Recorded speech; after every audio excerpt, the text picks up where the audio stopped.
So we'll be working on a finite differencing grid today. So the same grid which we had seen the last time. So you can imagine it's a two-dimensional sheet in Excel. So imagine this is very, very similar to your spreadsheet. So we have the asset axis along Y and we have time axis along X. So we have I number of steps along the asset axis, and we have K number of steps along the time axis.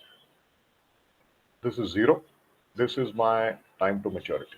So let's say this node right here, or this end is capital T. So this is my time to maturity for the option. Now, my aim, as I mentioned the last time, is to fill up this entire grid. So when I say the entire grid, I want to fill up all of these mesh points. So all of these cross sections in along this mesh grid, that is something which I need to populate with numbers, which is my option pricing, which I'll be doing. And finally, I would want to know what is the option price on this step. Once I know what to do at this step, then I have my option price, isn't it? Because this is 0. So when I say 0, this is standing today. And this is what I'm interested in. So what I will do is I will start from my the last node, or I would say the last time step. And I will call this as, so I'm going to use two one-dimensional arrays for this. So I'll tell you the reason behind this. So two 1D arrays. So I'll have a one-dimensional array to hold this purple colored block. Then I will be stepping back. Because finally my aim is to keep on stepping back from my terminal nodes until today, step by step. So that way I'll have two 1D arrays. So this is my array 1. And this would be my array 2. And I'll keep on interchanging them. That is, I'll keep on stepping back in time so that these arrays will keep on swapping. So that will allow me to move from my terminal node until today. And this is how I'm planning to have my implementation. So, so any questions in this approach? So we are basically going to try and solve the Black-Scholes partial differential equation. And here we are going to use the differencing approach. So our attempt is to convert a partial differential equation into a difference equation. Why a difference equation? Because partial differential we can't really implement through a finite differencing grid. So we need to discretize this into small number of steps, which we call as differencing. And then we can convert this into a line of code. So simple for and maybe simple looping and conditional statement should be good enough for this. We don't require any advanced libraries, so that way even a VBA is good enough. So any questions in what we are trying to accomplish? Sir, is it like the last lecture that we did, that various scenario simulations we ran? So after that, we have covered the formulas for the differencing equations. Do you recollect? So something on delta, gamma, and theta. So we had that concept of VIKs. So do you recollect the VIK which we had done the last time, or maybe the session before that? Yes, sir, but it was quite complicated. Correct. So what we'll do is we are going to use the same formulas. So don't worry. I mean, the representation may look difficult. What our aim is, the VIK things which we have calculated for all the three quantities, we are going to try and solve through a line of code in VBA. So for that, we require this finite differencing grid, because once we have the grid approach, and it becomes easy to approach all of these terms. So, so you can imagine we have a Black-Scholes PDE, and these are the three terms which figure in the PDE. We know that because we have if you look at the differential equation, you will have something as a dv by ds. You'll have something like a d2v by ds square, and we'll have something like a dv by dt. So something like this. So we are trying. So if you recollect in our previous class, we had converted these things into VIK formats, something in the form of VIK or VIK plus one, etc. Now, that's fine. We have done it on paper. But if we have to automate that thing, or maybe if we have to have a model for that, then we would require some additional, maybe some additional coding effort. So that is something which we can do through finite differencing. So we are going to do what we call as an explicit finite differencing scheme. So out of finite differencing, explicit FD is the most easiest or the straightforward approach. So this is something which we can, which can be implemented as well. So this is something which we are planning to do. So similar to Monte Carlo simulation, this is a separate numerical technique which is available. So Monte Carlo simulation is one. You have a FD scheme, which is another approach to solve things. So generally, things like American options or early exercise is something which you can easily manage through a finite differencing as compared to a Monte Carlo. So with Monte Carlo, it becomes slightly difficult for having early exercise features incorporated, but management of early exercise features in explicit FD scheme is very easy. You can simply have a if condition to check for that and use that in the option pricing. So any questions? Sir, how do we know the realization on the terminal value? Because at t is equals to 0, we may know. But Correct. So there is something which you now when we actually build the overall setup, you'll get an idea of how we can actually step back. So maybe just hold on till then. We are going to work on asset steps as well as time steps, and that will help us solve for all of these nodal prices. Just a couple of different treatments will be applied at these extreme nodes. So at these extreme nodes, the treatment is slightly different. So if you recollect, I had mentioned something of a boundary condition at that time. So when you say a boundary condition, these are the conditions which are specific to the bounds uh, of your modeling exercise. So one is at zero. So at zero, I know that there is, and I only need to worry about because the asset is not moving anywhere when I am on that zero line. So it is plain discounting which I can do. Whereas when I'm on the extreme, the treatment will be different. So we'll see how that can be handled as well. But otherwise, all of these intermediate nodes, that is something whereby the treatment is pretty consistent. But for these extremes, it is slightly different. And once we get here, uh, so when we actually build our model, you'll get a fair idea of how exactly we are trying to tackle these boundary conditions as well. So we can maybe divide the program into two or three sections, two, three small sections. Firstly, it's applying a payoff condition. So deciding on whether it's a call and put, and then applying a payoff. Next is working on all of the intermediate nodes. So not really worrying about the boundary conditions at that time. Once our intermediate nodes are taken care of, we can look at the boundary conditions as well. And once the boundary conditions are taken care of, then we can safely say that all of the nodes have been taken care of. So we will not have American access now. We take a plain vanilla European option. This can be extended to American, something which we can discuss later. But otherwise, these are two or three parts how I expect this overall exercise to go.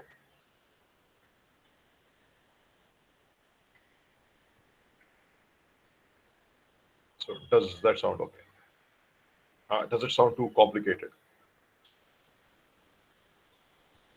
So the difference equations, yes, I mean you're looking at them for the first time, so they may look slightly complicated, and you may not have done too much of coding up till now. But we'll keep it simple so that we try and relate it with the theory which we have discussed, so that we should be able to relate to the difference form. So basically, we'll try and convert those difference formulas into a line of code which the machine understands. So that is the only thing, honestly, which we have to do.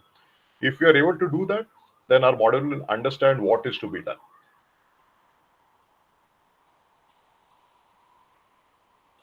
So should we try that out?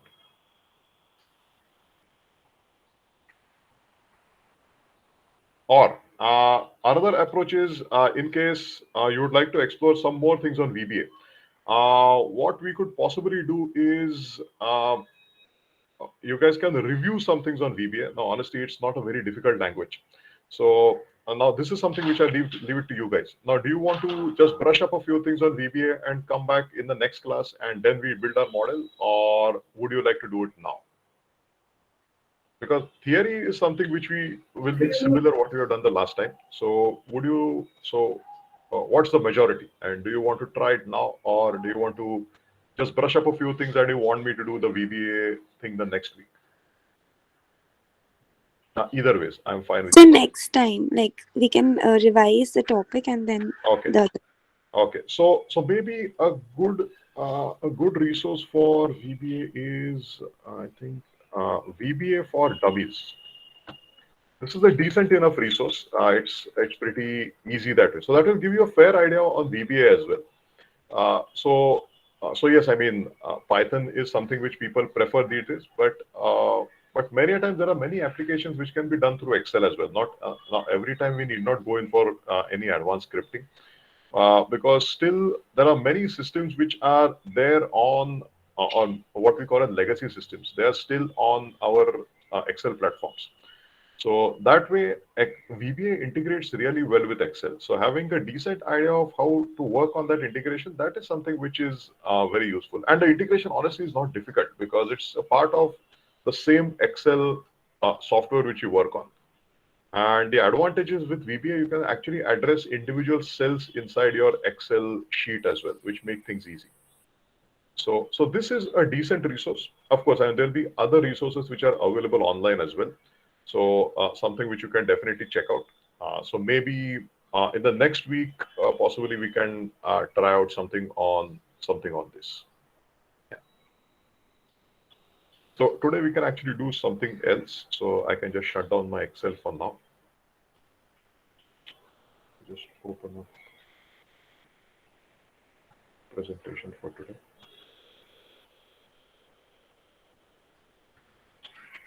So how to convert those formulas into a working code, that is something which we'll anyways do. So don't worry about that. So maybe it would be a good idea to generally brush up stuff on VBA, which will be useful. So not just now, but later on as well, because these are all useful concepts, something which you will find useful in the industry later on.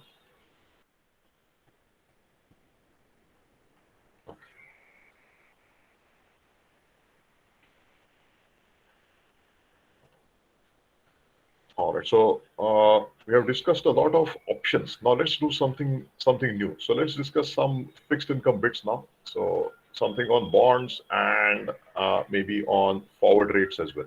So forward rates, spot rates, as well. All of these things we'll cover. So maybe what I could suggest is if maybe by mid of next week, if you could maybe brush up on the VBA stuff, it will be handy because if we can do some simple bootstrapping as well through VBA, so that is also pretty easy. So I will discuss what is bootstrapping because maybe for financial economics class, those. So have you guys studied bootstrapping earlier, the financial economics class? Because there is a higher chance that they may have bootstrapping. No, sir, we haven't. Okay. Okay. And for the international business, were you guys introduced to the concept of spot rates, bootstrapping, etc.?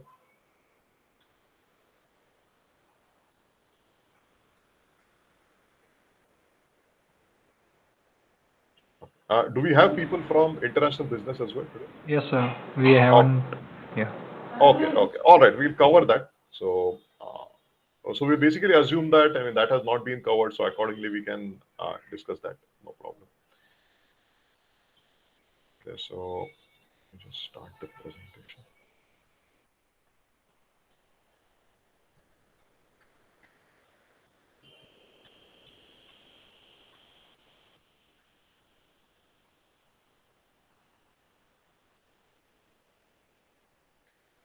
So a few things on bonds, and subsequently we'll talk of FRAs or what we call as forward rate agreements. So some idea of some basic. Uh, so I mean, has fixed income been covered to any extent? I mean, types of bonds, what are yields, or maybe how exactly bonds are issued, or so things like primary, secondary market. What is a bond prospectus, etc. Has that been covered? So, what's a bond indenture, or maybe what are bond covenants, etc. Are you guys familiar with that? No, sir.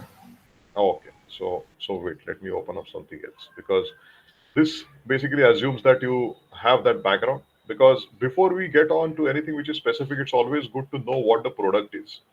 Because unless that is clear, it doesn't make sense exploring other nitty gritties. Because FRAs, etc., are all related concepts. So, so let me have something else which is a step back from this, but let me just find that out.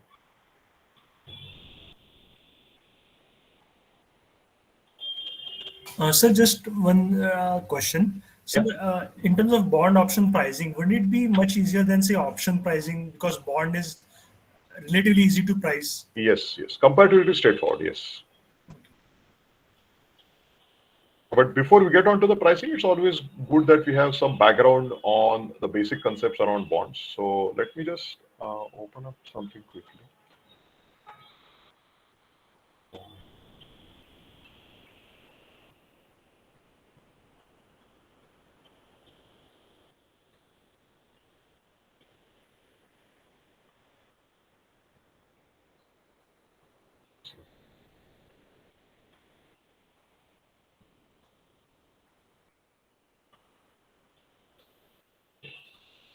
Just start the presentation.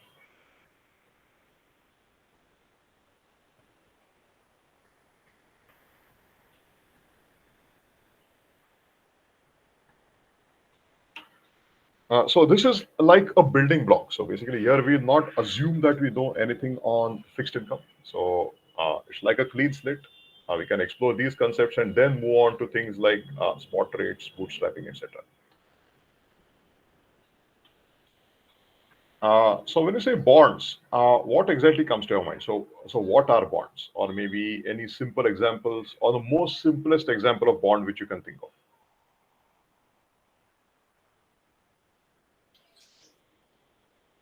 So, it's a fixed income security issued by government or non-government authorities, guaranteeing certain coupon payment at Okay, guaranteed intervals. okay. So it is a GSEC or a non-SLR. When I say non-SLR, basically corporate itself. So we'll use this terminology later on again. So yes, so basically, and it's like a product which can be used for various purposes. Now, one of the purpose can be, so we'll talk a bit about usage of bonds. So that is something which we discuss after we have some fair idea. So bonds are popular products which are used by market participants for a variety of reasons, and they could be issued by anyone, by governments or by non-governmental entities. And accordingly, and the way in which those bonds trade will be dependent on that as well. Because when I say dependent on that, the price or the yields for those bonds will accordingly change based on who is the issuer, what is the credit standing, also what is the demand and supply for a certain bond, etc. Now, yeah. So maybe this is the second question. Why do market participants trade or invest in bonds? So could you guess a few reasons as to why any financial entity or any company might want to trade or invest in bonds? So what could be the reason? You could take either banks, non-banks, everyone. So any reasons as to why someone should participate in trading bonds? So, safety, first of all, Okay, is much more so safer than say equity or any other asset, and guaranteed income. Like when you compare again to equity, dividends are fluctuating and they are not legally required to pay dividends. okay, Whereas in case of bonds, if there is a coupon rate, then you have to pay a fixed coupon rate. okay, okay. Comparatively safer, stable coupon. Anything else? So, and also maturity. The maturity is known.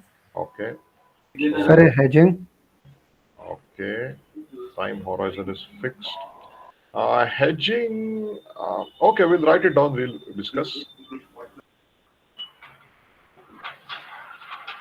Anything else?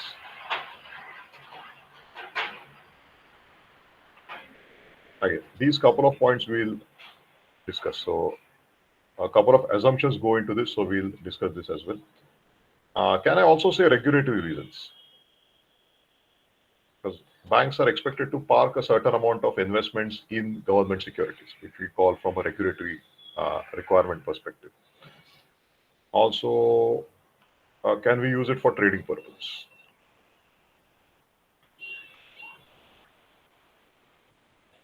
Uh, Maybe even as a form of collateral.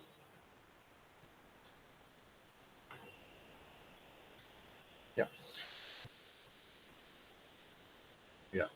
These are good reasons. Okay. Uh, so, firstly, they're comparatively safer. Naturally, because we know that bonds are not aggressive as equity. That's why we call them as fixed income, isn't it? And they have a certain guaranteed source of income, which they say.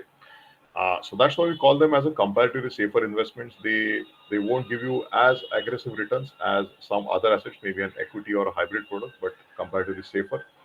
The coupon is stable, yes, but this is subjective. Now, this is subjective on the fact your issuer will not default.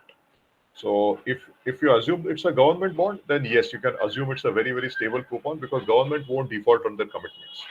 However, if you compare this with maybe a corporate bond, then this may not always be true because if it's a slightly lower rated corporate, then naturally they are comparatively unstable. So at that time, it's there's a fair chance that a corporate might default. So in case that happens, the coupon flow can suddenly stop, or maybe there could be periodic loss of coupon payments, and then the company can resume making coupon payments as well. So accordingly, uh, your flow of coupons can get impacted. So stability of coupon is dependent on the fact that our credit risk is being taken care of. So it is a function of credit risk, I would say. If the credit risk is not there, then you can definitely assume you have a stable source of coupon flow. Then time horizon, it could either be fixed or floating. So for plain vanilla bonds, you know that you have a fixed horizon. So you could have a plain vanilla bond which says that you have a maturity of 5 years. So you know for sure that if you stay invested for 5 years, you're going to receive a certain coupon, and in the end of 5 years, you're going to receive the face value. But so fixed floating, your coupons can keep on changing, and the second category can be callable bonds because your plain vanilla varieties could either have a fixed or a floating coupon, but your time horizon still remain more or less fixed. But if you have a callable bond or bond with any kind of optionality, then your time horizon also becomes a function of this. Because if a bond gets called, then your time horizon can drastically change as well. So that would be the impact of uh, time horizon on, or maybe the impact of this optionality on time horizon. So whether it's a vanilla or a non-vanilla bond, your time horizons can also change accordingly. Then for hedging or for risk management purposes, yes. So I mean, there may be certain instances whereby you may want to take positions in bonds in order to hedge a certain exposure. So maybe you have a certain exposure to a counterparty which you're trying to hedge through a certain investment somewhere else, something like a government security. So that you may want to reduce the amount of exposure or in order to hedge your risk to that particular entity. Then there can be regulatory reasons. So RBI or any other global regulator as well expects banks to park certain amount of money in government securities or other approved securities, and that becomes like a regulatory requirement for any bank. So that's why for this, banks have to invest in bonds. Then banks frequently trade bonds as well. It could be both government securities and non-government bonds. So for trading purposes as well, bonds become very popular. So banks have a very active front office which will transact bonds, and so trading can be one of the avenues. Bonds can also function as a collateral. So so bonds are, or government securities especially. These are what you call as a cash-like product or a cash-like asset, cash-like security.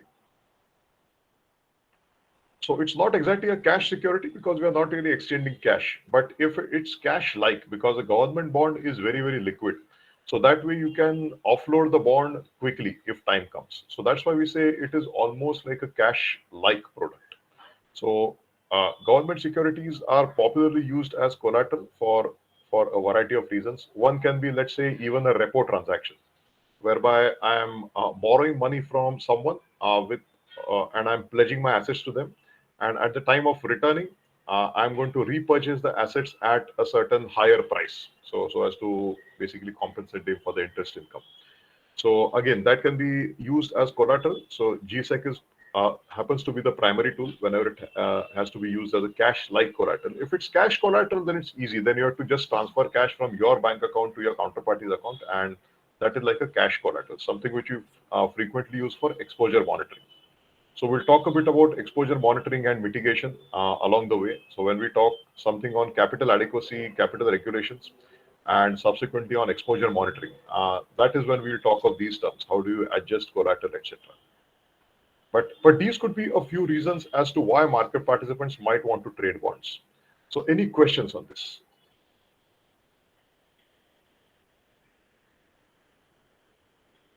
Anything which you would like to add something on, or maybe would like to maybe ask something more? So what was the point regarding regulatory?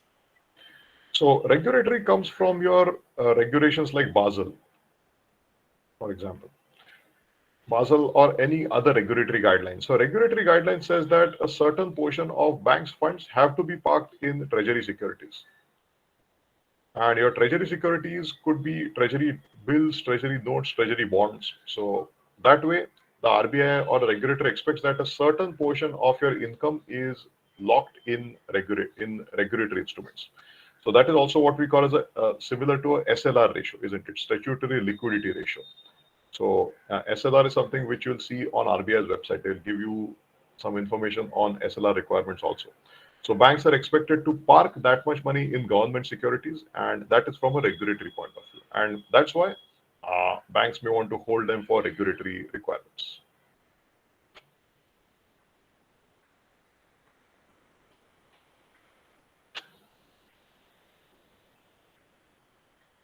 Okay. Any more questions? Can we proceed?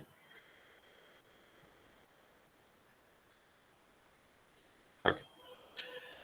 Next is it's also an important part of firm's capital structure. So when you say capital structure, it is the debt and equity portion for any company. So we know that every company raises debt and equity capital as a part. So this is what you study in capital structure theory. So do you have a separate subject on corporate finance also?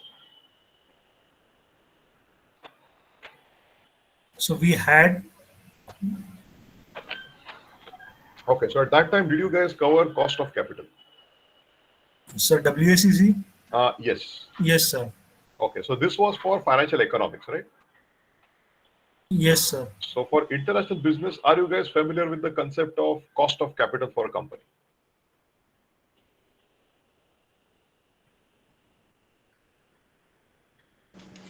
Yes, sir. Okay, good. So again, as a part of the capital structure, when we have the debt and equity portion, the debt portion is nothing but the bond portion, which we are looking at. And there's the standard WACC formula which we use in our calculation. So that's where the cost of equity and cost of debt get used, and we basically use the market values of debt and equity in order to know the weights. So the standard formula for WACC, which you might have studied earlier, would look something like cost of equity into weight plus cost of debt into weight of debt into the tax shield. Something like this, where T is the marginal tax rate for the company. So this is something which might have been covered in your previous class. So we won't really worry much about the first portion, but we'll be focusing on this portion because whatever thing a bank or a company does on the bonds side of things is going to have an impact on the second portion, which is the cost of debt and the weight of debt in the overall capital structure. So one point about capital structure is every firm generally has what they call as a target capital structure. And in the long term, they'll always try to stick to that capital structure. However, every now and then, there could be certain opportunities in the market whereby the company might find it beneficial to slightly move away from the target structure. So such kind of fluctuations happen every now and then whenever an analyst spots that there is a better opportunity to maybe raise funding in a certain format. So let's say it's a 50-50 debt and equity for a target capital structure. But the market scenario might have changed in such a way that maybe debt capital could be cheaper to raise. So in case the company is looking for a fundraise, maybe for a very short period, this composition can become 60-40. So maybe 60% can come through debt and 40% through equity. However, in the long term, broadly, they'll stick to the 50-50%, which is the target capital structure for a firm. So that's where and you relate with bond capital and the concept of WACC as well. So maybe something which you can check out later if you haven't is the concept of leveraged and unleveraged beta, or what you call as levered and unlevered beta. So something which you can check out subsequently. We don't require it for our discussion, but just a related concept. So this is something which you use whenever you have comparable companies which you're using for your beta calculations or for estimating your cost of capital for a certain project.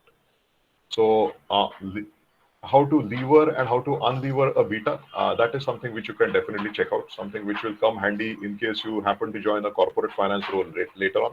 Either corporate finance or maybe an equity research or an equity analysis role. That's where this levering, unlevering thing will come handy. So coming back to our discussion. So bond markets in India are divided mainly into two parts. We have sovereign bonds and non-sovereign. Sovereign is also what you call as SLRs, and non-sovereign is what you call as the non-SLR portfolio. So every bank has a SLR and a non-SLR portfolio. SLRs could be a combination of government securities, SDLs. So SDLs are state development loans. Non-sovereign could be bonds which are issued by anyone which is non-government. So corporate, bank bonds, you have NBFCs, etc. So all of these are non-sovereign bonds as such.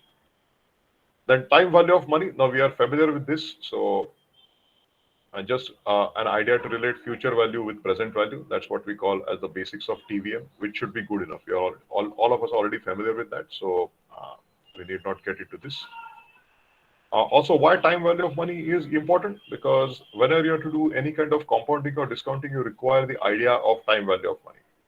For example, whenever you have to discount something which you receive in the future to today, you require a discount factor. So just like we did for options as well. Now we calculated the option payoff, which was going to be received at maturity, but we have to bring it back to today because we want to know how much the option is worth today, isn't it? So there we had applied a discount factor. So again, that stems from the time value of money portion. Then effects of compounding. So if you are given a choice between two investments, so let's say bond one, which pays out coupon semi-annually, and bond two, which pays out coupon monthly. Imagine everything else is the same. So the issuer remains the same, and that way the credit risk for both the bonds is exactly equivalent.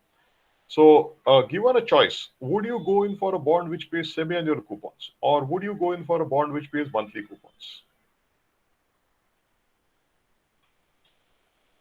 Would you buy B1 or would you buy B2? Depends, sir. Okay. So would you like to elaborate on that? So the discounting factor. So imagine that it's the same issuer. Imagine it's a government security. So that way it's the same yield curve which I'll be using. So I don't know. I'll have to calculate it mathematically. So I cannot answer it this way. I have to Okay. calculate mathematically. Okay. There is an answer, but it has to be calculated mathematically. So we'll assume all else remaining equal. Credit risk is equivalent. The issuer is the same. The time horizon also same. Imagine it's a 2-year bond. So imagine everything else is the same. So given a choice, if you have to make a split second decision, do I go in for a bond which pays coupon semi-annually, or do I go in for a bond which pays coupon monthly? What would be your guess? Sir, B2 monthly. Correct. So yes, would you like to elaborate why? Because in 2 years it will give more compounding return than semi-annual bond. Correct. Absolutely. So when everything else is the same as we have in this example, we should always go in for a certain security which has a higher coupon frequency. Because higher the coupon frequency, the faster will be the rate at which your money is going to grow. So let me see if I have a small working on this.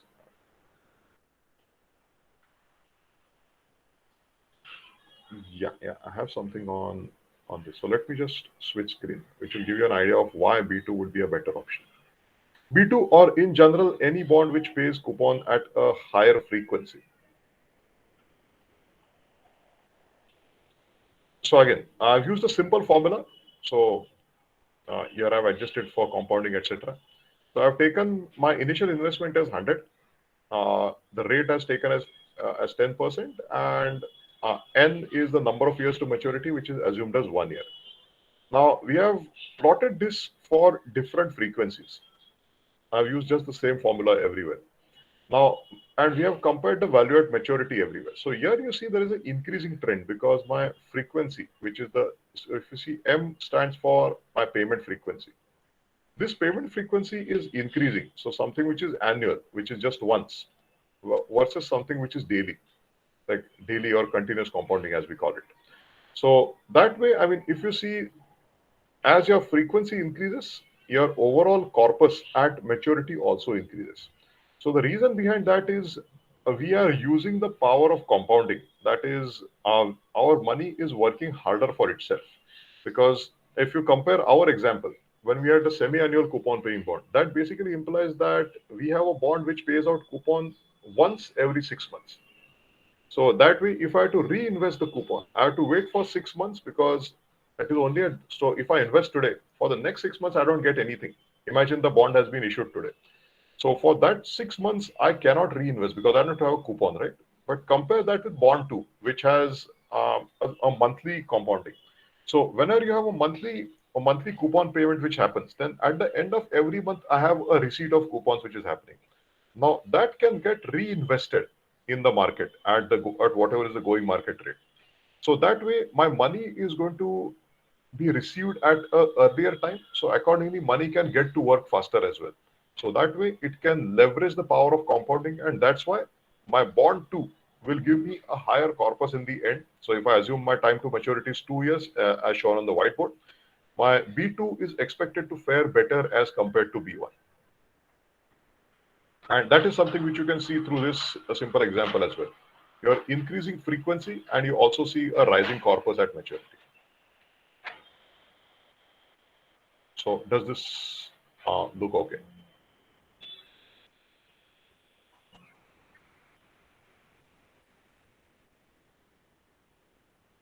Yes, sir. Okay. So another reason as to why you should always target compounding for your personal investments also. So in case you decide to go in the fixed income route, you should always look at a place whereby reinvestment can happen at a faster frequency. So that way your money can get to work on in a faster manner. Now, something which you observe for PPF as well. So PPF is the Public Provident Fund, which we generally open. So and that gets covered under our ATC provisions also. So every one of us has or will have a PPF account. So once you start, your parents must have already opened a PPF account on your behalf when you are small, and later on you can now once you join the industry, you can start putting in money in that account as well. So PPF also works on the power of compounding. So the government decides a certain rate on the PPF account, and the funds remain locked in for a 15-year time period. So during that time, you'll have compounding of your investments which happen. So you should always target investments whereby this compounding effects are always there, because compounding will help you manage inflation to some extent. I won't say it will make up for the entire inflation because you can't predict inflation. And especially these days, inflation is I mean, it's rising and it's rising very, very steadily, I would say. So although the CPI numbers do not look very alarming, when you actually go and purchase things, or maybe even when you dine at restaurants or purchase anything, you actually bear the brunt of inflation. So that's where I mean you need to have something in order to compensate for that rising prices. Because if you don't have that, then that means your purchasing power of money is going to come down over a period of time. So the idea should be that your principal should remain protected. Whatever interest is being generated, that should be sufficient enough to at least match inflation, so that your initial corpus remains untouched and you're able to earn something which is equal to or even better more than inflation. Because only then will the portfolio value increase. Otherwise, the portfolio value will either stagnate or it will drop, which will drop as a function of inflation. So, any questions on this?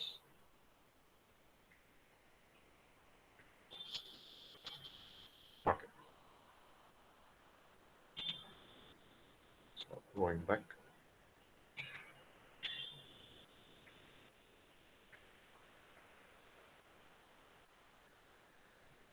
Okay, so any questions on this slide in general?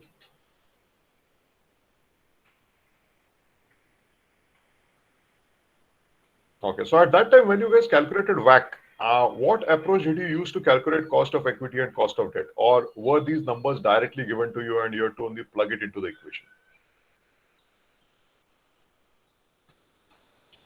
So anyway, you calculated KE or KD. So they were given, like K and KD were given. Okay, So okay, for KE, we use the CAPM model. okay, okay. And for KD, did you guys use anything or any approach? I would say. So both non-tax and tax opposite, 1 minus T approach. Uh, okay, that 1 minus T will definitely be there because that's the tax shield which is given for the interest income. But any approach which you follow to estimate KD, because there are a few approaches which are available. So just like CAPM, did you use something for KD also? No, sir. Okay, okay. So maybe you guys can check out something. So a couple of approaches. So one is I don't remember the exact technical name, but you look at comparable bonds. You can check out the exact technical name for this and let you know what comparable bonds is one. And also, if you already have some existing debt, that can also act as a proxy for cost of debt. So there are two, three ways of doing this. I think this is, so when I say comparable bond, this is some matrix approach or something. So matrix approach basically looks at bonds which are equivalent to yours, and imagine that those bonds are already trading. So based on yields for those bonds, you try and approximate or estimate what would be the cost of debt for your bond. So I think that is the matrix approach, if I recollect the technical name. And otherwise, if you already have existing debt and if you're trying to issue new debt, then you have a fair idea of what would be the cost of debt. But there are two, three ways to calculate this. So something which you can check out later. So basically KD would be like a cocktail of debt already, like weighted average cost of debt. Um, so I would say if it's so there are again a couple of ways to do this. If you have some kind of a market representation from maybe a comparable bond, so let's say some other company which is in the similar line of business and maybe with a similar rating and a similar time to maturity, then you can use that as a proxy for cost of debt. So that way you have a traded yield which is available for as a proxy for KD. Otherwise, if you have bonds which your company has already issued, then they can also act as a proxy for what could be the incremental cost of capital raising. So that can act as a base, and maybe some adjustments can be applied on top of that to estimate KD for the new bond. And when you say KD, then yes, it will be a combination of all the debt which your company has issued. So if that is a combo effect which you mentioned, then yes, you have taken into consideration all of the debt portion of funds which the company has raised.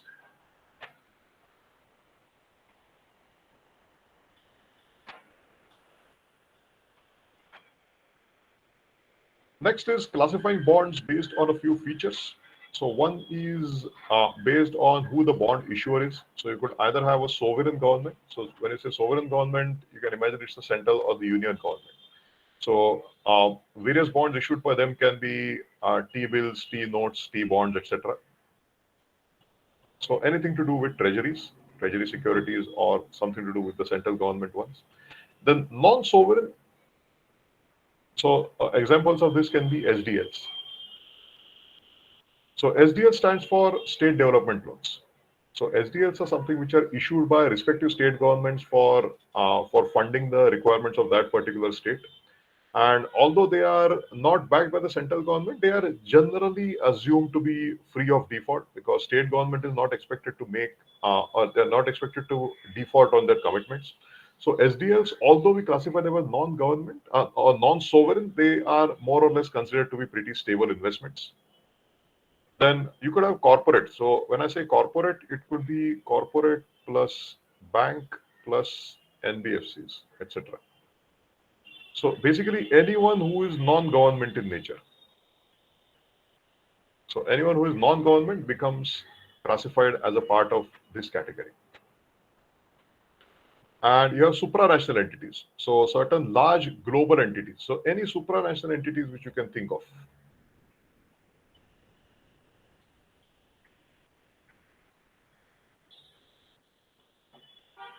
So one example can be World Bank, or you could have an IMF, or you could have a IFC, etc. So all of these are large global organizations which work for various purposes. So we'll talk a bit about the purposes in a bit. Yeah, so more or less your issuers can be classified into these three or four categories. We know sovereign government will issue bonds because the government also requires funding in order to meet various applications. So those applications can either be public welfare or maybe, let's say, they are trying to do something for maybe building some new infrastructure for the public, etc. So all of that requires funding. So that is when that is when a government would want to raise capital. So that is what we call as sovereign government securities. Next is non-sovereign, which are SDLs. So state development loans are required by respective state governments whenever they have certain public initiatives for that particular state. So that time SDLs can be issued. Then you can have non-government entities, which we call as non-SLRs also. So synonymous name for non-government.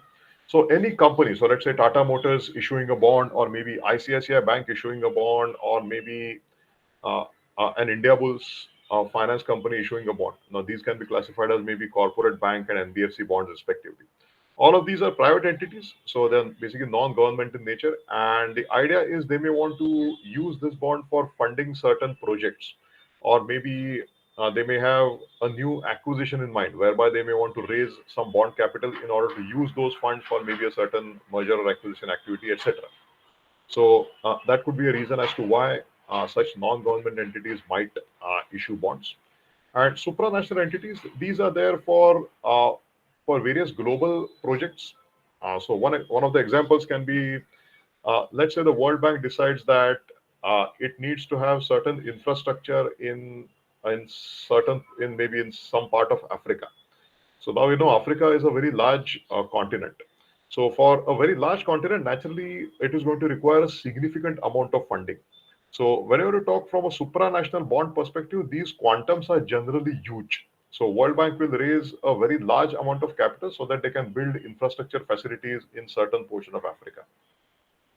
So this could be one of the ways of looking at World Bank, IMF, IFC, etc. I think someone has raised their hand. Is it?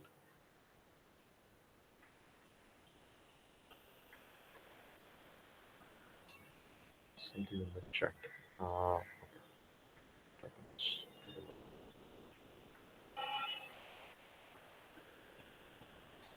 Uh, so again, uh, there's no one single answer to this. So there's a question in chat which asks that what would happen to the valuation of a company when it issues bonds. So a few factors which need to be used whenever we are looking at bonds from a company valuation perspective. One is generally looking at the firm's capital structure, then looking at what is the current yield environment at that point in time. So at that time, it may happen that the yield environment is very favorable for raising capital. So if we are able to issue bonds at a lower yields, then that way our overall cost of debt can also come down. Uh, so I would say these couple of points are something which one needs to consider when you look from a company valuation perspective. One is your capital structure, and also what is the overall market environment at that point in time. Because whenever a company decides to raise capital, it will always try to time its capital raising activity in such a way that it is able to raise capital at the lowest possible cost. So if you can do it at the lowest possible cost, naturally your WACC numbers are going to come down. And if your WACC numbers are going to come down, it will have a positive impact on all of your profitabilities going ahead. So your company value and your shareholder returns will also get enhanced. So I would say it's a very subjective answer, Ayush. It's difficult to have one single answer for this. Thank you, sir. Yeah. So these are principal types of bond issuers, I would say. Then classifying the bonds on maybe the maturity date or the type of coupons. So we have a fixed rate bond. So let's say I have a certain bond which says that it's a 2-year bond and it's paying an annual coupon of, let's say, 5%. So that means at the end of 1 year, I'm going to receive a coupon of 5% on this bond. This you can assume like a fixed rate, fixed maturity bond. Next, you have a floating rate debt or a floating rate bond. So maybe my coupon could be linked to something like LIBOR, or maybe MIFOR or any other floating benchmark. So whenever my interest rates are floating in nature, I say it is a floating rate debt or a floating rate bond, because that way, I mean, every period I'll have a new value of coupon which will get calculated. That's why we call it as a floating rate instrument or a floating rate bond as such. Then money market and capital market security. So how can I classify a certain security as money market, and how do I classify that as a capital market? Any ideas on this?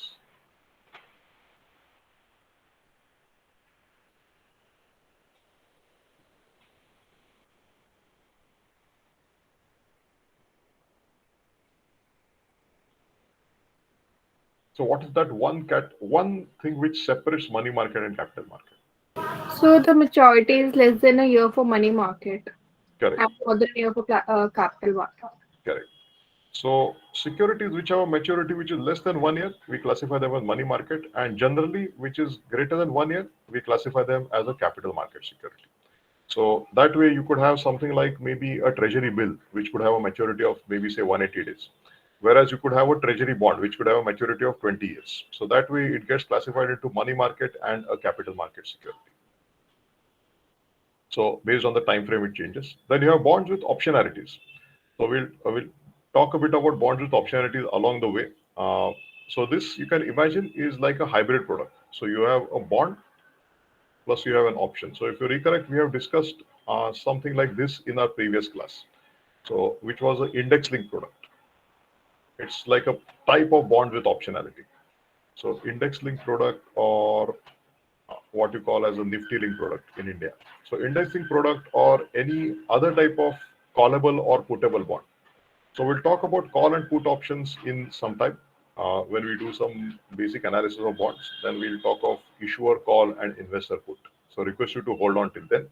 But this is what we call as bonds with options. That is, we have a fixed income product and you have a derivative on top of this. So we will see how you can actually work on these bonds as well.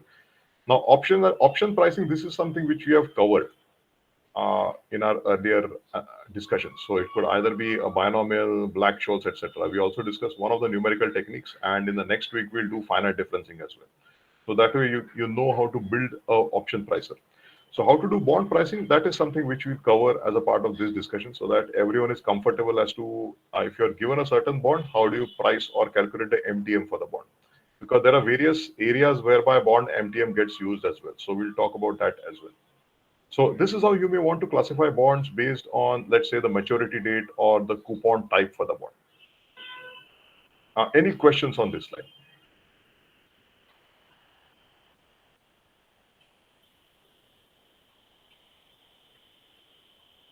Okay, okay. All right. So it's 12:30 right now. So can we take a break for 5 minutes and we come back and we continue?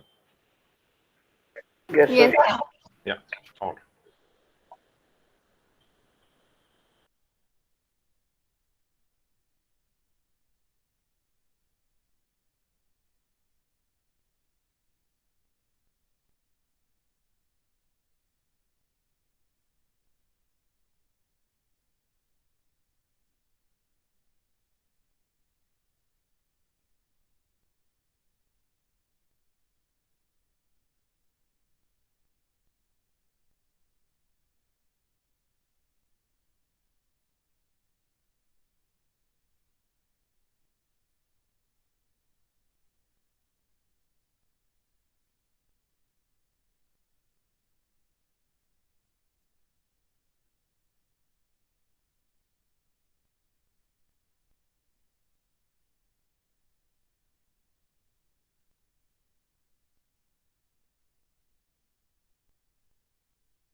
Hi guys, can we resume? Is everyone back?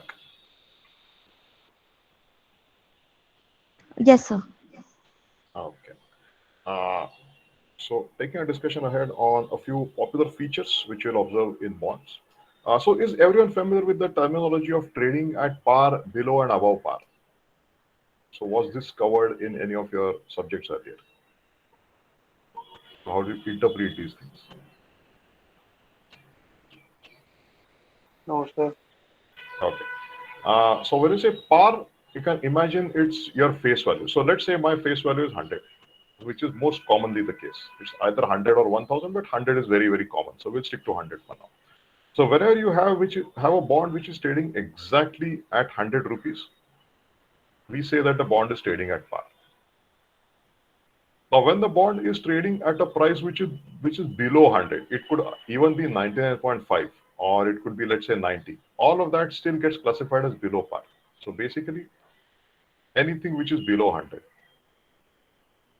And trading above par, that basically implies that any bond which is trading above 100. So even 100.05 is trading above par, even 110 is trading above par. So greater than 100 is what we call as trading above par. So once you quote to someone that a certain bond is trading vis-a-vis a certain par value, they'll know exactly what you're talking about. So if you're talking to a certain trader and tell him or her that certain bond which I hold is trading above par, so then they'll immediately know that it is trading at a value which is greater than its face value. So how much is that value, etc., that is different, but they'll immediately understand what you mean. So this is like a standard terminology which you will come across: trading at, below, and above par. Then coupon payment and frequency. So we have the plain vanilla bond, which basically could be either a fixed coupon or a floating coupon. So for now, let's say it's a fixed coupon bond. So fixed maturity, fixed coupon.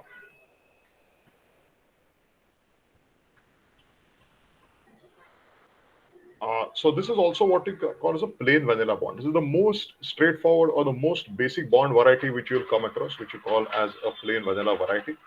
So your fixed maturity could be, let's say, 2 years, and your fixed coupon could be, let's say, 2%.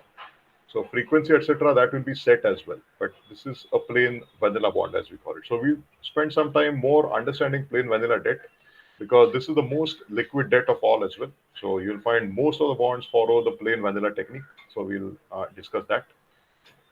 Then you have what you call as a zero coupon bond, or ZCBs. So as the name goes, so this is also termed as a ZCB. So as the name goes, this is not going to pay you any coupons, because that's why the name zero coupon. No coupon gets exchanged since the bond has been issued. So if a company is issuing a zero coupon bond, it will issue the bond today, and at maturity they'll make just one shot payment. So there's no intermediate coupons which are being exchanged. So let's say I have to issue a ZCB on Monday, and let's say I have three prices in mind. Then can you help me figure out at which price the market would be more forthcoming to purchase the ZCB? So one could be 101, one could be 100, and one could be 98. So out of these three prices, let's say 1, 2, and 3, which price should I try to sell my ZCB so that the market will accept the ZCB from me? Let's say these are the only three possibilities. So you have to pick one. Which one would you like to pick?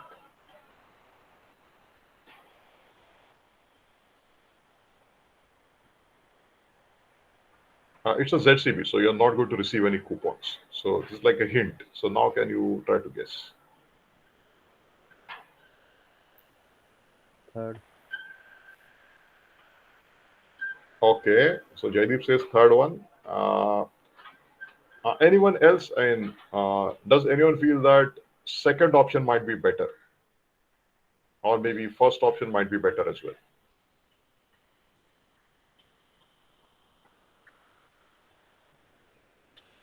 Okay, so third is the right option. So we'll see why third is the right option. Now I'm just following the simple concept of time value of money. Now, if I'm selling the bond at 101, imagine the face value is 100. That is at maturity. If I'm, let's say I'm the company, and At maturity, I need to pay back 100 to the bond investor. Now, if I sell the bond at 101 today, then I will not find any rational investor who will be willing to purchase the bond, because no investor will purchase the bond at 101 today with the promise that I'll pay back only 100 at maturity, because this is completely against time value of money, isn't it? They are losing interest on me because they are paying me 101, but I am returning only 100. So that's why 101 is not a possibility. Again, 100, this is also something which doesn't meet the time value of money requirements, because there is a, imagine the tenor is 1 year. So there is a time value of money component as well, right? Because whatever funds are invested, there is a certain cost associated with that funds. So if I'm purchasing the bond at 100 today, and if the company is going to return only 100 in 1 year's time, then why should I invest the bond at all? I mean, by doing this, firstly, I'm taking on credit risk, because tomorrow if the company defaults, my 100 rupees, not entirely, but at least a certain portion of 100 rupees might get lost. And if I'm not receiving any income, I might as well keep it as cash at home and not do anything. So that's why 100 is also not an option. But 98, yes, this is definitely a potential price at which a bond could be issued, because that means an investor will pay the company 98, and the company in 1 year's time is going to pay 100. So the idea is the interest income which the investor is losing because of the fact that this is ZCB, that gets compensated by this difference of 2 units. So the bond gets issued at 98, and the 2 units is there to as like a, this acts like the interest income which one can receive on the bond. So that's why 98 can be a potential price at which a ZCB could be issued. So is this clear to everyone why option 3 is the right price and why not option 1 and 2?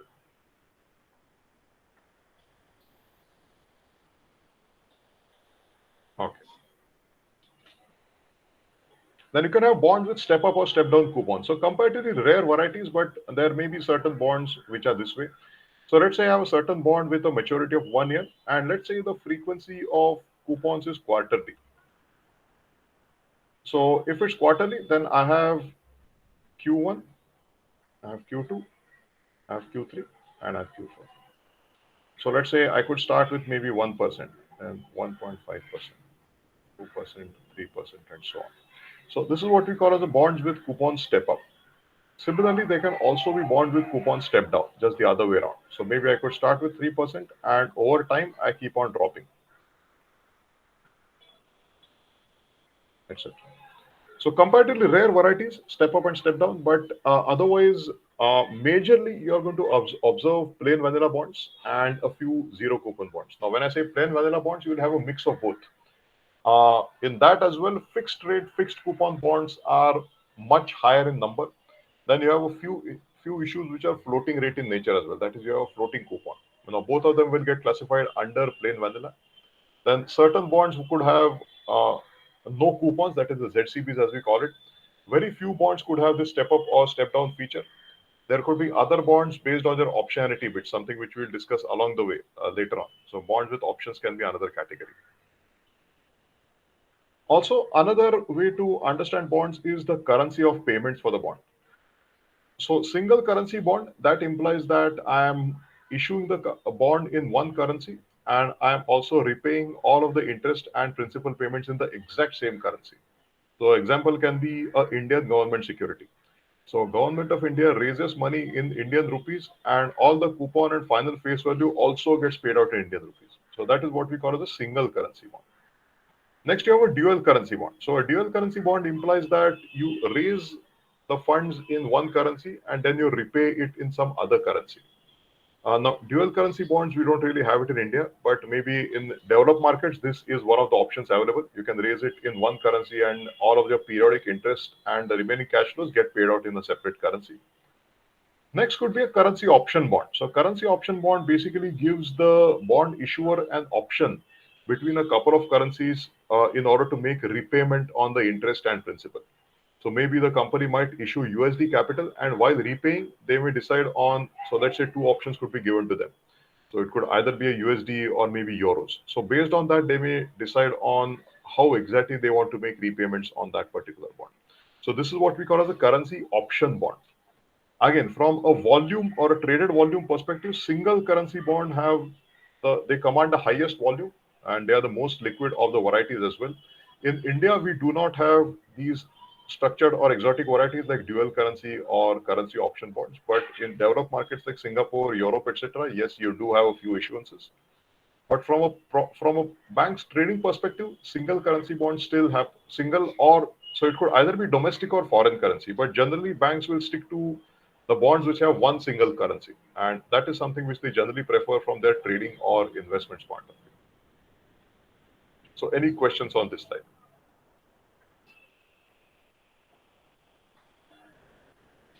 Okay. Now, something to do with bond indenture and bond covenants. Now, a bond indenture, you can imagine, is like a legal agreement between the buyer and the seller of the bond. Because here as well, we have two parties, isn't it? We have a company who is issuing the bond and someone who is purchasing the bond. So that way you have two parties involved. And whenever there are two parties involved, there should always be some kind of an agreement or a document which gives the terms and conditions for that agreement. So that's what we call as bond indenture. Now, uh, now one way to also look at the details of the bond indenture could be to download any bond prospectus. So you'll get information on this agreement as a part of the bond prospectus. So if you simply go to google.com and you search for any bond which is listed, so any publicly traded bond, it will always have a prospectus which is available for free download and going through, because that's a requirement from the regulator.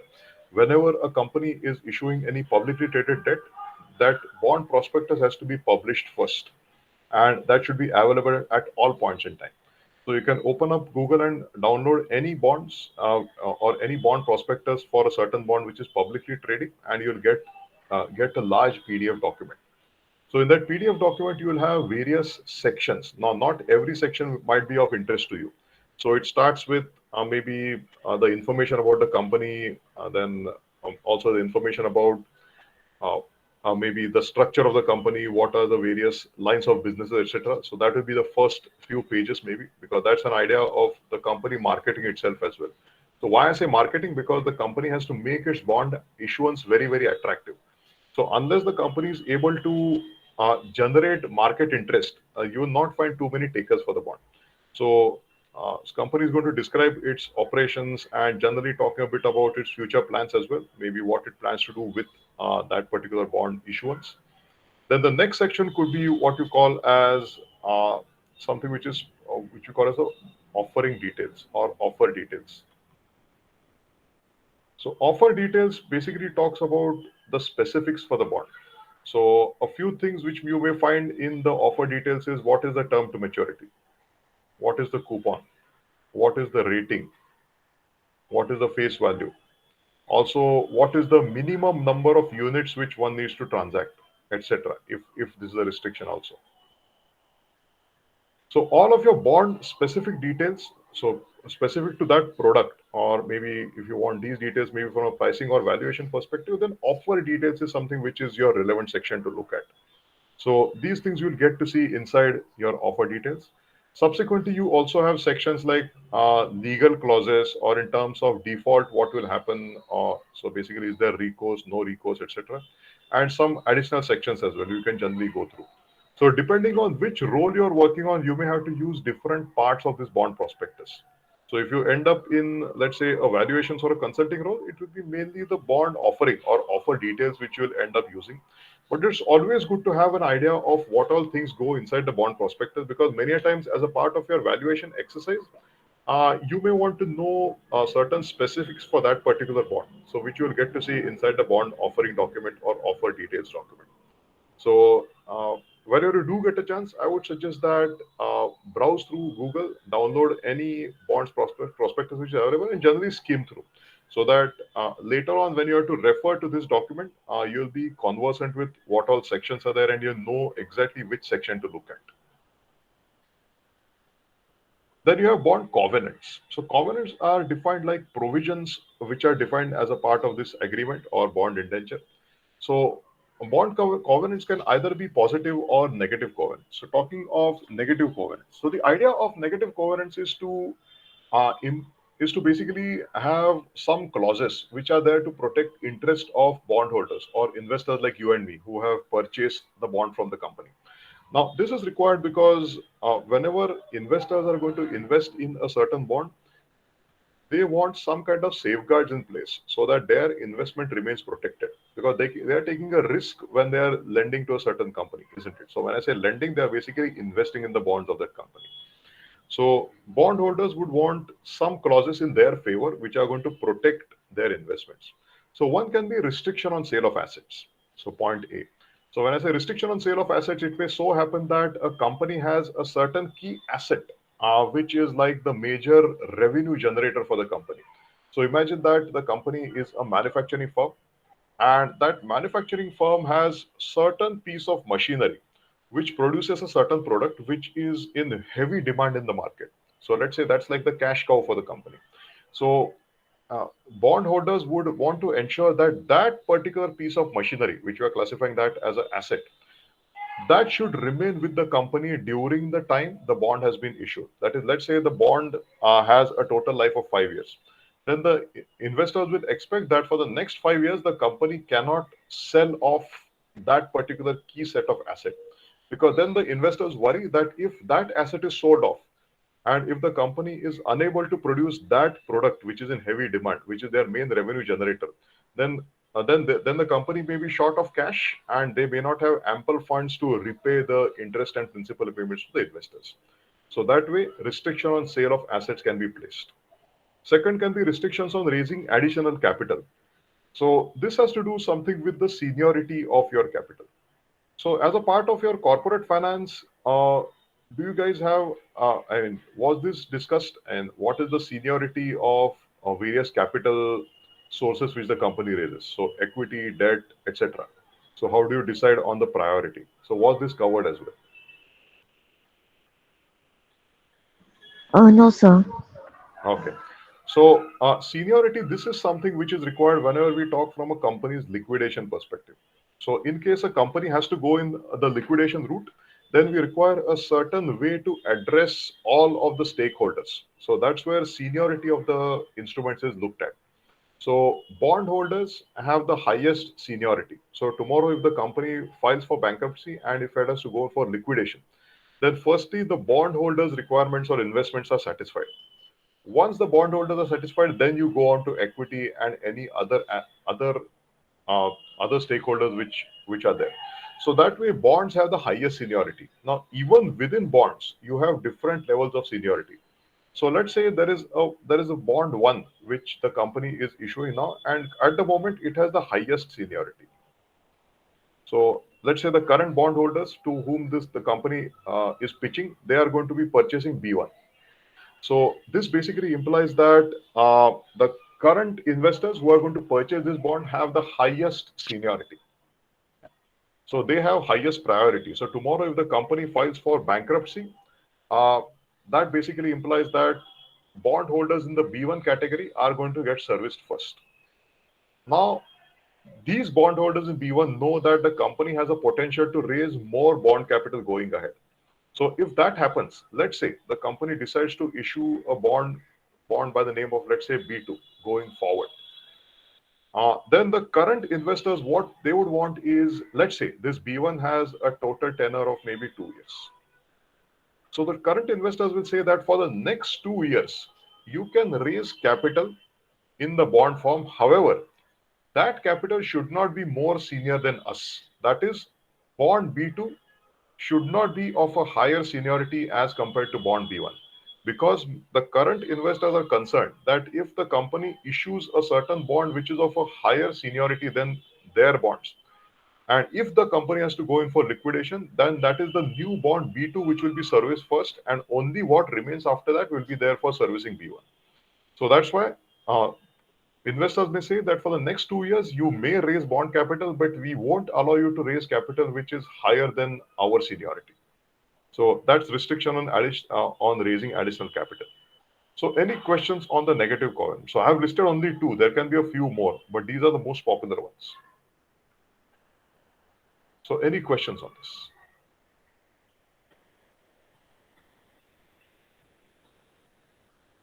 No, sir. Okay. Also, there can be maybe other covenant which may have a certain say on the way in which a certain M&A activity could happen, because a company might be looking or might be scouting for smaller companies for merging or acquisition. So at that time, whenever they are going for a M&A transaction, it can be a mix of cash plus other assets.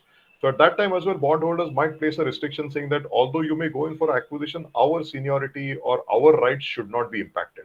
So that can be another covenant which can be placed on top of the company. Then there are affirmative covenants. So affirmative covenants are not really imposing any restrictions on the issuing company or the borrower as such, but these are some things which you expect from the borrower, so that the borrower doesn't run into any kind of legal or regulatory problems. One is maintenance of company assets. That is, all of the company assets which are there, they have to be maintained in a good and workable condition. So that is, the proper annual maintenance has to be done, etc., so that those assets are functioning for the reason they have been purchased, and they are there to support the company's revenues. So maintenance of company's assets. Then making timely interest and principal payments. Naturally, this is anything which any bondholder will expect. So they will say that we expect timely interest and principal, and that is something which is an obligation for the borrower as well. So something which anyone would expect. And next is following all the laws and regulations of the land. So every regulator will have a certain set of regulations which the company is expected to follow. Because in case the borrower falls into any kind of legal or any regulatory issues, then uh, that can lead to problems. So problems could either be some sanctions which have been put on the company, or maybe the regulator may put certain restrictions which may cause hindrance in the smooth working of the company. And all of these can have an impact on the way in which the company business model is. And if the company's business model gets impacted, then their revenues get impacted. And if their revenues get impacted, then that will have an impact on your cash flows as well as your profits. So if your cash flows get impacted, naturally servicing of bonds can be difficult. So it's always good to be on the right side of the law and regulation, so that company doesn't run into any other problems. So these are generally what we call as affirmative covenants. So any questions on this slide in general? No, sir. Sir, but I have another question. Mhm. Sir, there are bonds which after maturity, I mean, the amount is paid as a shares, if I'm not wrong. Like I was reading about this that Larsen and Toubro, they were offering such bonds which were convertible to shares. So, Correct. sir, what is the seniority of these bonds, or does these bonds also follow the similar pattern or something like that? So that seniority is something. So what I feel is their seniority will be slightly lower than plain debt capital, because these are also what you call as convertible bonds. So convertible bonds is has an embedded option to converting to equity.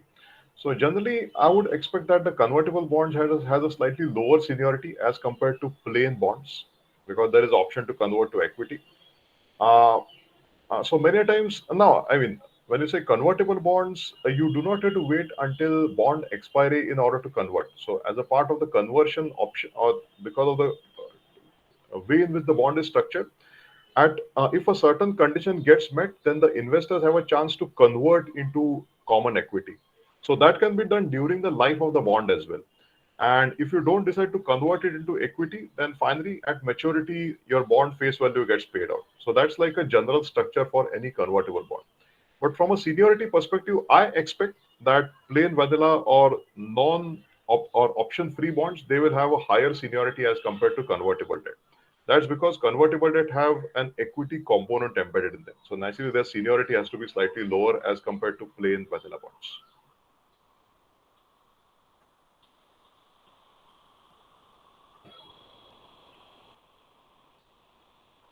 Right.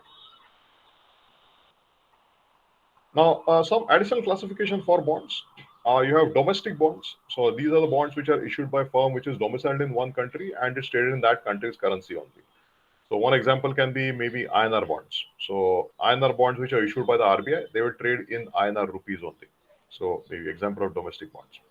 Then foreign currency bonds, maybe it can be issued by a firm which is domiciled in one country but traded in other countries' market. So one of the example can be, let's say a company goes in for a foreign bond issuance. So let's say Tata Motors going in for a foreign issuance in America. So they want to raise, let's say, USD capital. So that can be termed as a foreign capital or a foreign bond which is raised by a company. Then there can be bearer bonds. So bearer bonds are those bonds for which the ownership of the bond is with the person who possesses those bonds. So, and common usage of bearer bond is something which we have seen in Hindi movies as well. Whenever they say that, and the villain says that I mean, you transfer so much of a ransom, and this should be in the form of bearer bonds. So that's the bearer bonds or bearer checks as they call it. You don't really require a name as such. The holder of that particular security becomes the owner. So that's a bearer bonds. Yeah, Ayush.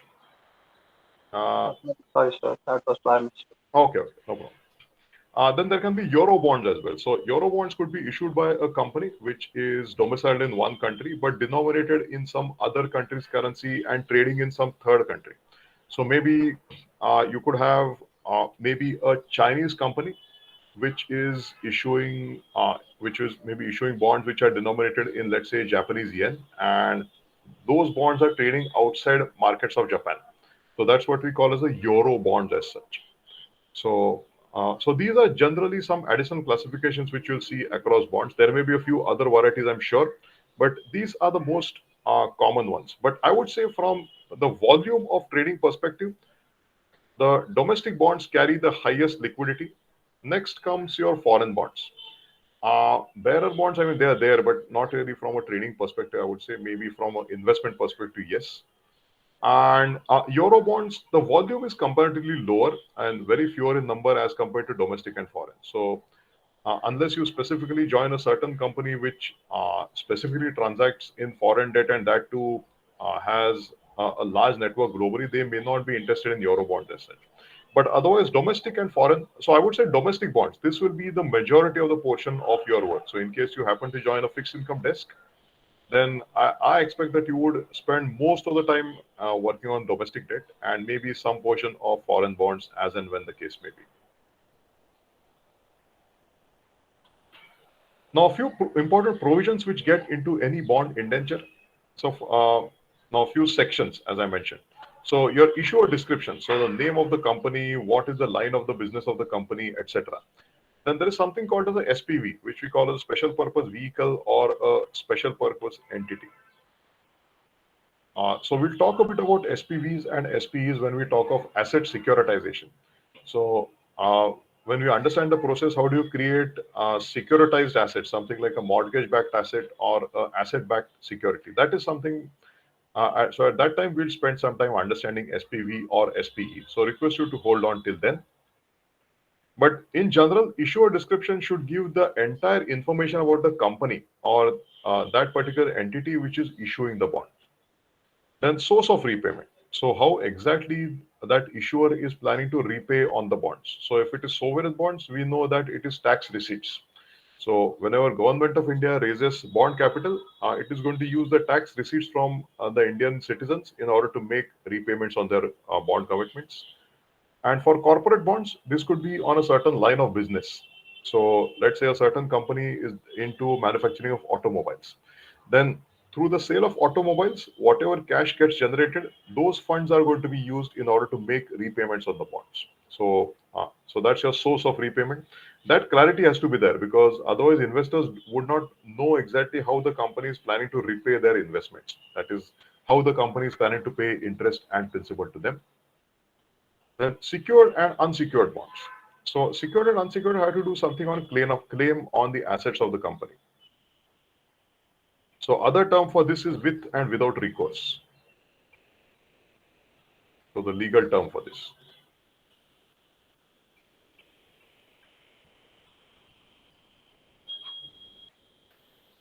So when you say there is a certain bond which has a with recourse facility, that means a certain asset of the company will be earmarked against a certain bond. So let's say a company may say that we are issuing a bond which is backed by a certain asset. So let's say there could be a certain piece of land which could be backing that particular bond. So tomorrow, if the company defaults, then the investors have claim to that piece of land. So the investors can claim that piece of land and sell it at the market price in order to make good their losses. So this is what we call as with recourse, or this is your claim on company's assets. But majority of the times you will have companies which issue bonds without any recourse. That is, you'll not have any claim on assets. That is the most popular form of raising bond capital. So that means if the company defaults, then the investors might start legal proceedings against the company. However, they will not have direct claim on any assets. So even if the company defaults, investors cannot go and claim any piece of company's machinery or assets and sell it in the market. That is not possible. So that is what we call as bonds without a recourse. So that is the most common variety of bonds which are traded in the market.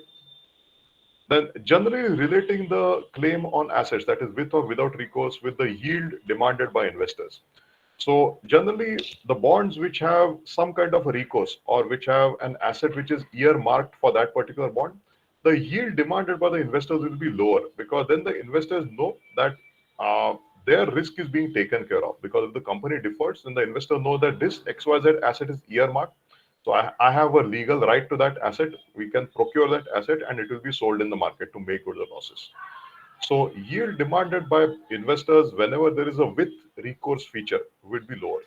Whereas without recourse, the investors know that if the company defaults, then they have no claim on the asset. I mean, they can start legal proceedings if they want, but they don't have a direct claim on assets.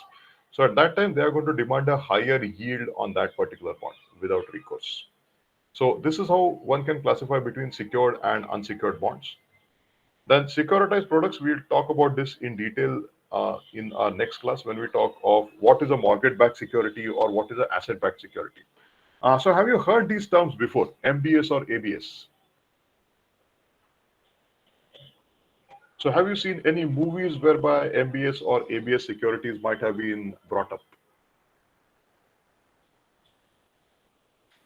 Or was it Harshad Mehta and that scam? So something more recent actually. So something to do with a global financial crisis. So these were like the notorious securities at that point in time.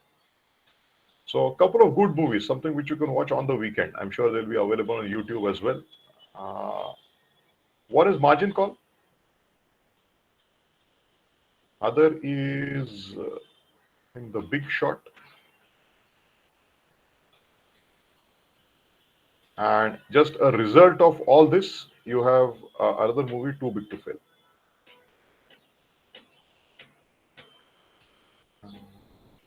I think so. Just these two, three movies, and that way, all of these are very short movies. So, in case you're a movie buff, you can definitely binge on this thing on one of these days, and you can complete these three. But I mean, very good movies, I would say, and that will give you an idea of the global financial crisis in a much lighter way. Of course, there is multiple resources which are available online, which will give you further ideas on the GFC bit. But this is something which will be a light thing to go through. Then idea of covered bonds.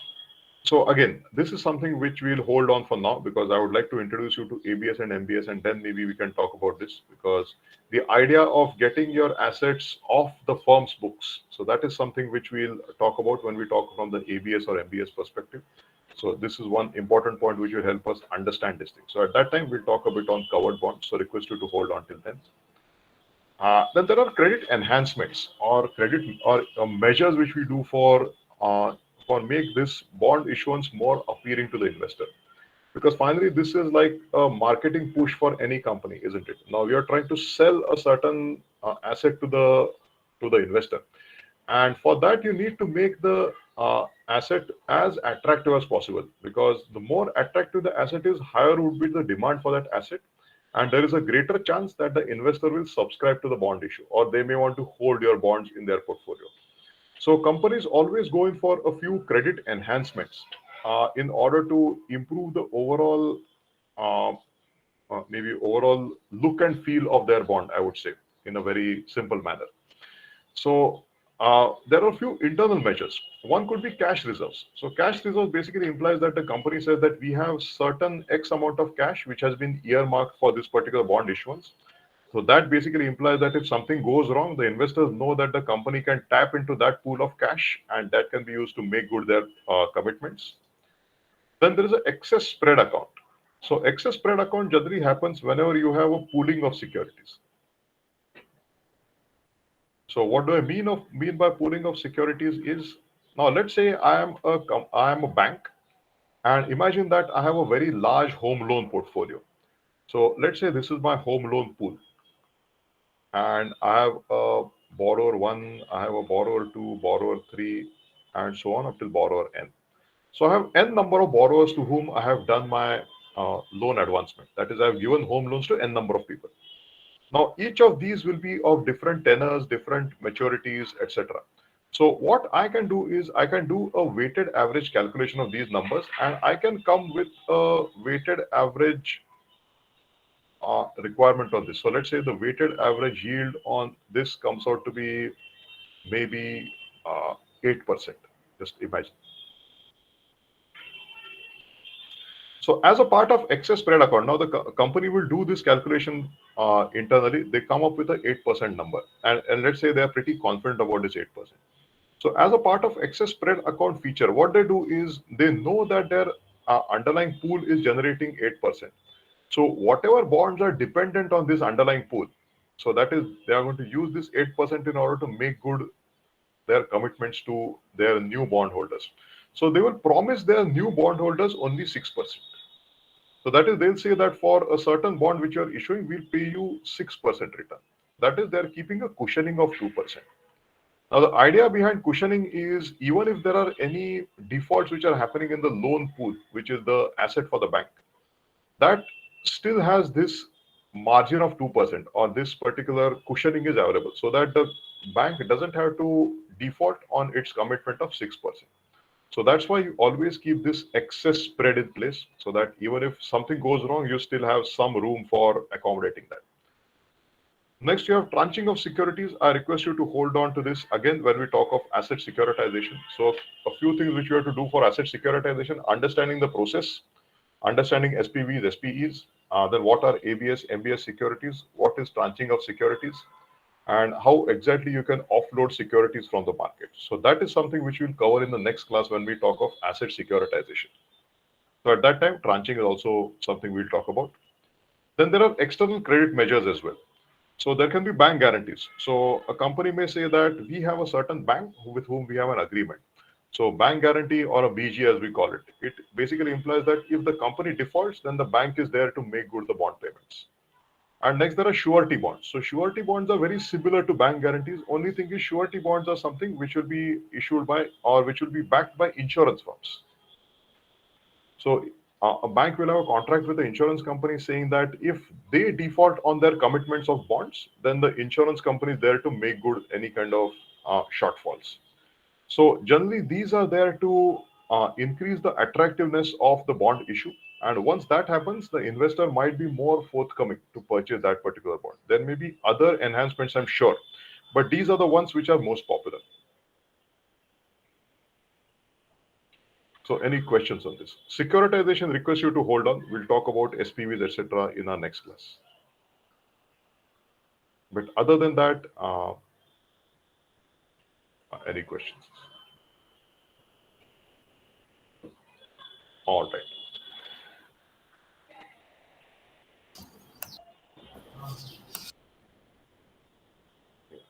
So we'll stop at this point today, because now we have a fair idea of the structure of bonds, and generally what all things go inside the bond, indenture, covenants, etc. So later on, we are going to do some bit of bond mathematics. So that is something which I like to cover in one go.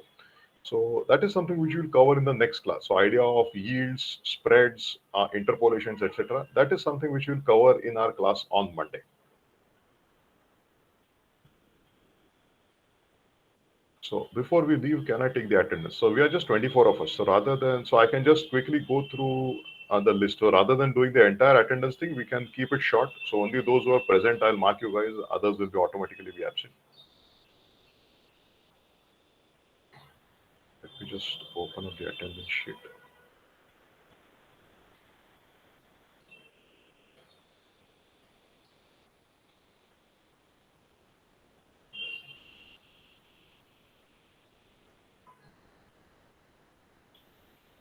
So that way, are you guys finding this in our sessions I mean, is the approach looking decent? And do you want me to make any changes to that? A few things would be slightly tricky, so something like finite differences. So don't worry about that.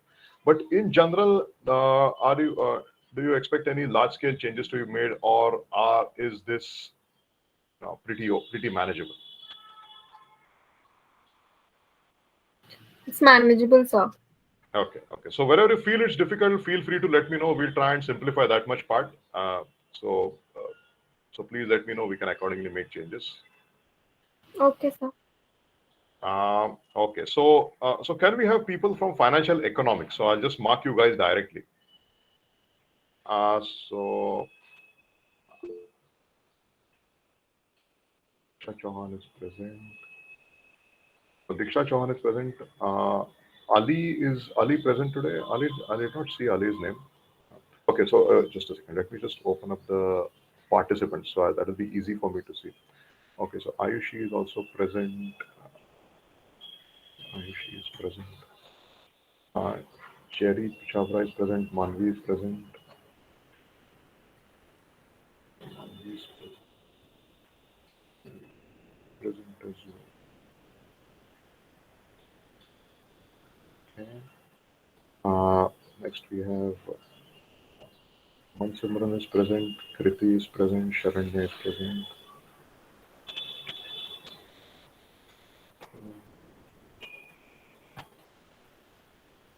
Kriti is present. Sharanya is present.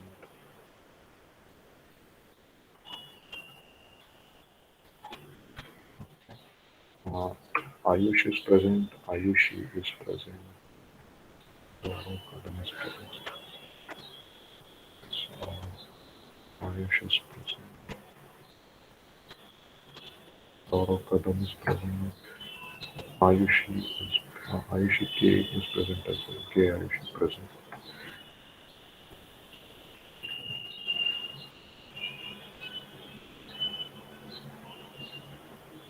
Sanika Thakur, Himanshu Verma, Tejas Akware.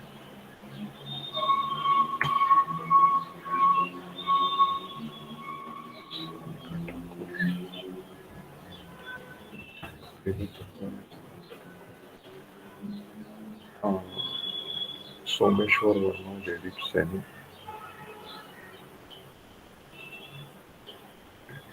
Is present. Someshwar Verma is present.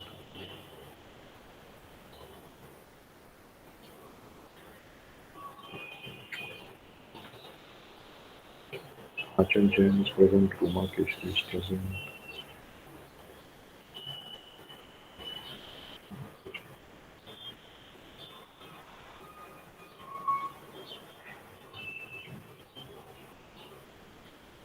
Present.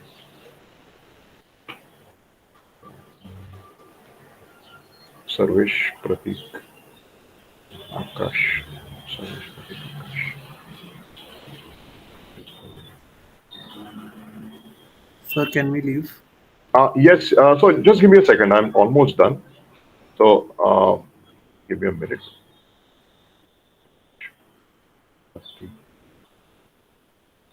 Sir, also could you please mark for Shubham? His network, Okay, he just so, disconnected. Shubham Jain or Shubham Kumar? Sir, Shubham Kumar and Prasoon Sharma. Okay, Shubham Kumar. Thank you, sir. Okay, Dipansha Singh Mihir I've already marked. Nikhil Agarwal. Okay, so yeah, so FE guys, you guys can leave. IB guys, can you stay on? I'll just quickly mark you guys.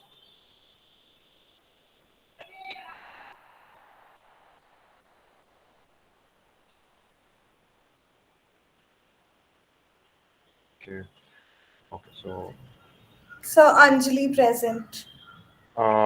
yes. Me and Diksha are attending together. Okay, so Anjali Sethi is present and Diksha Kalra, right? So Diksha Chauhan from FE and Okay, Anjali Sethi. So we are joining okay, together. okay. So Diksha Chauhan. Yeah, Diksha Chauhan I already marked present, yes. Yes, sir. I was from FE. Okay. Yeah, yes. Uh, okay, so Ayush, Arshada, Gauraja, Ayush, Arshada, Sauraj are present. Himanshi, Sawan, Simran, Dipesh.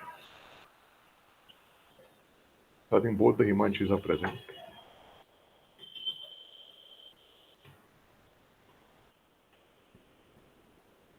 Kirana is also not present. Simran is also present.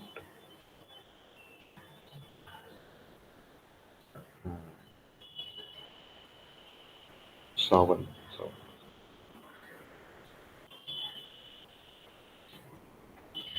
All right, yeah. So thank you so much. Thanks, guys. Thanks for joining in. And I'll see you guys on Monday and we'll take our discussion ahead. Thank you, sir. Thank you, sir. Thank you. Thank you. Bye bye. Thank you, sir.